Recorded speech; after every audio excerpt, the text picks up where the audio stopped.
on the Interruption, but I'm Mike Wilbon. Celebrities are launching their own lines of underwear, Tone. Would you ever do that? I'm Tony Kornheiser. I've been trying to sell my show-worn underpants on eBay for years. Trying. Yeah, not I think working. if we eliminate that show-worn part, you may have a chance. Yeah. I don't know. I mean, people want show-worn jerseys or game-worn jerseys jerseys. is another story. Underwear? I don't know, Mike. I don't know. I don't think you're in touch with the real world. Welcome to PTI, boys and girls. In today's episode, the Warriors land Kristaps Porzingis, the Tigers add Framber Valdez, and Troy Aikman joins us for 5 good minutes. But we begin today with the big NBA trade deadline deal that did not happen. The Bucks elected not to trade Giannis Antetokounmpo. The team did listen to offers, but decided to wait until the offseason if they deal him at all. Wilbon, after the endless bobs and feints, how do you make sense of the Bucks' decision not to trade Giannis? Well, Tony, they didn't think they were getting what they should get, the value they should get. Clearly, that's where Milwaukee's brass is. I think it's disastrous because that team is dreadful without Giannis, and they're pretty bad with him. And Giannis has been, first of all, he's hurt. He's not even in the lineup, all right? So they're going to be dreadful for a few more weeks without him. Now, you could be saying that's their form of tanking in a season where the draft class is supposed to be particularly attractive, and you're going to be in the lottery if you're Milwaukee, and maybe it doesn't matter if you're 8th or 4th or 2nd. You're going to get a good pick, you figure. But Giannis is not going to be there. Giannis is going to be dealt this summer. He can't wind up staying there. What's he going to do? He going to re-up for the rest of his career? I'm not buying that. So I just think this is a mess for Milwaukee eventually. I'll tell you something else, Tony. Ja Morant not being dealt.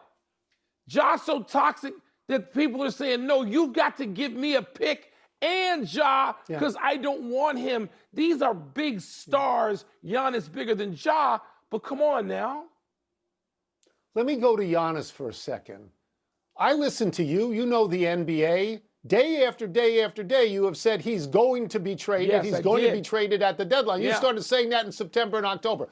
And this is not just weeks and months about trading this guy. This is a couple of years now. It is. For a couple of years, it has been going on. Does he want to be there? Does he want to go somewhere else? And all he ever says is, I'm not going to ask for a trade. But he indicates he wants to be traded. He trashes coaches and he trashes players. And now he's still there. So let's, to me, I don't really understand what's going on there. But I'll look at the scoreboard. Giannis stays. Harden goes. Draymond Green stays. Those were the 3 big names out there. I'm not going to count Anthony Davis. Okay. Because he hardly ever plays. Right. And you know what? Dallas is a disaster. They are a disaster. Trading Luka was the dumbest thing of all time, and the fallout is enormous. But you kept saying that they would trade Now, Giannis. Tony, what clouded this was when Giannis got hurt a week or so ago. That's when all of a sudden there was reasonable pushback. But even then, it almost got done. Even then, Milwaukee was at least listening. I know there's a narrative out there that says, well, Milwaukee wasn't really interested. BS. Milwaukee was listening. And if they got the right offer, they would have dealt him. And now they got to go live with this until June, July? Wow. We got to keep talking about Giannis going somewhere. Meanwhile, the Warriors did not trade for Giannis, but they did deal for your boy, Kristaps Porzingis, Tony. The Dubs finally moved Jonathan Kuminga, sending him and my man Buddy Hield to the Hawks for the Latvian big man. Porzingis has played just, get this now, 17 games this season and only 5 since Thanksgiving. So, Tony, what does this do for the Warriors? Okay, well, number one, and there only may be a number one in my answer here. Number one, they get rid of Kuminga, who they hated. And that started with Steve Kerr. Like, they didn't want this guy, so they got rid of him. And Kuminga, by the way, is hurt right now. Hurt leads me into what could be number 2, which is Porzingis. And I like him. I have liked him throughout his career. But he doesn't play very often. There are times when he makes Anthony Davis look healthy. You mentioned that statistic, only 5 games since Thanksgiving, And in those 5 games, he never went more than 22 minutes. Now, it's not his fault. He has a medical condition that keeps him out. And we all understand that. But you are trading for someone who may not be able to help you. There are long stretches where Porzingis is just a mannequin. And let me repeat again. I loved him with the Knicks. I loved him with the Celtics. When he was with the Wizards, I loved him. I think he's a really good player, but it is just rare for him to get on the court. I think that's a good landing spot because Draymond Green will do the dirty work and he can stand outside and shoot and go inside and block shots, but I don't know how much he's going to play. Tony, and that governs everything we think about him. I think he could be a really important addition. If Golden State is going to move up, and by move up I mean into the playoffs and not the play-in, maybe they can catch the Lakers, but I don't know. They're pretty far back. Porzingis playing with Steph Curry and Draymond Green is pretty alluring, is it not? I mean, if he's out there for a fair number of games, what do they got? 31, 32 games left, something like that. If he can play 25 of them, then the Warriors, but he can't play 25. Look at the history. He can't play 25. I know, Tony. He doesn't speak well. By the way, I want to mention a couple of other deals. Zubats today goes to Indy. It'll be like he's in witness protection because until they get Halliburton back, it doesn't much matter. But I love that move for when Halliburton comes back. As we talked about Vooch with the Celtics, that is underplayed. Happened a couple of days ago. I think the Celtics are going to really benefit from Vooch. And I think Ayo going to Minnesota helps. I like that. Stop for a second. What? Give me 15 seconds. Okay. Here. Okay? The Lakers picked up Luke Kennard, who's a great three-point shooter. Okay. 49.5% from three. That's a remarkable number. Yeah. That's this year. His career, he's second all-time, 44.2%. He just doesn't get a lot of shots. But if you go to the Lakers with Luka and LeBron, they're going to find you where you can step into a shot. And I'm sure Redick likes him because of the Duke connection. So I think that's a pretty big deal for them. Is he going to play any defense? They didn't acquire anybody to stop anybody. It doesn't matter. If you get 3 and you give up 2, you win. The big news is that the Detroit Tigers signed starter Framber Valdez from the Astros for 3 years and $115 million. Last year, Valdez was 13-11 with a 3.66 ERA.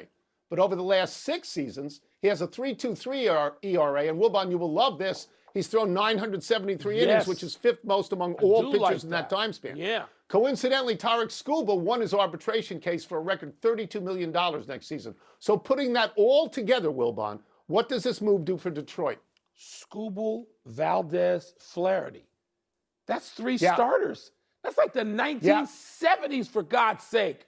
Now, I look, Tony, and in that division with the White Sox and Cleveland and whatever you got, Kansas City, Minnesota, Detroit to me is a heavy favorite.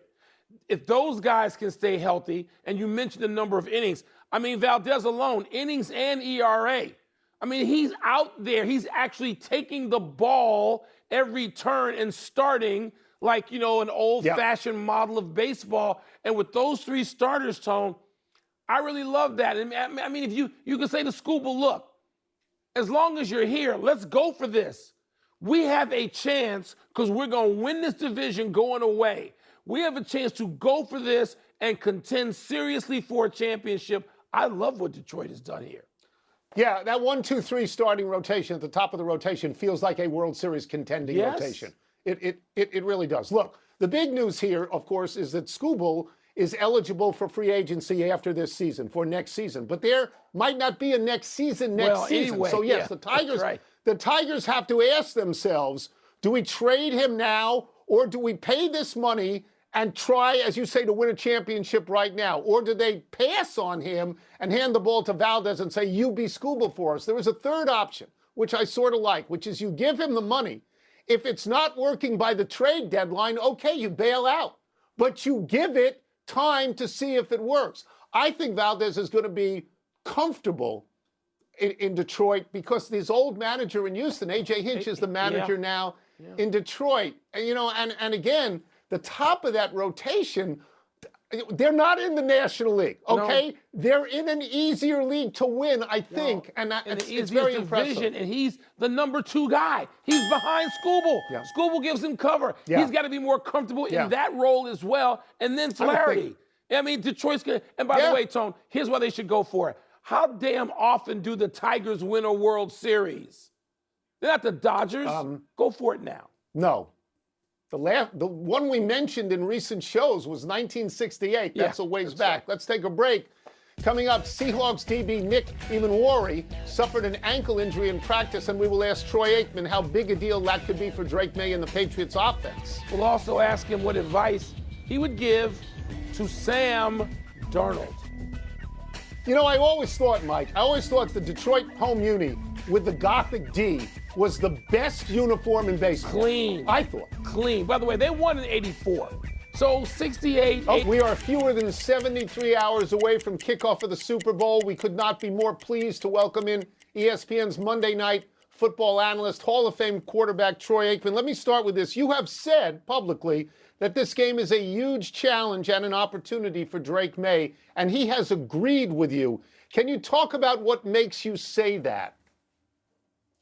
Well, I just think, the opportunity that Drake has in front of him, I mean, all these players for that matter, but to be in your second year in the NFL and to have had the year that he has had, to make it to the Super Bowl, and now with an opportunity to carve out a little part of history for himself with a historic franchise that obviously has won as many Super Bowls as they have. I just think it's a tremendous opportunity for him early in his career to get one under his belt. He'll never then have to answer the question as to whether or not he can win the big game, but he's doing it against a really talented Seattle defense. And we had a chance to cover a couple of games of the Seahawks this year, and they're as good as there is in the NFL, and what Mike Macdonald has done with that group. So it's going to be a real challenge, not only for Drake May, but for that entire offense and for the New England Patriots to come away with a win.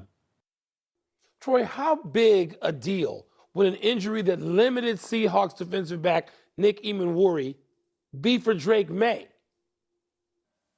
Well, it's impactful for Seattle. I think that, first of all, John Schneider's done a heck of a job, and it's a big reason, that draft class, and why they've been able to make it to the Super Bowl. And Nick Eamon has been a big part of that. He had the ankle injury early in the season. He missed some time.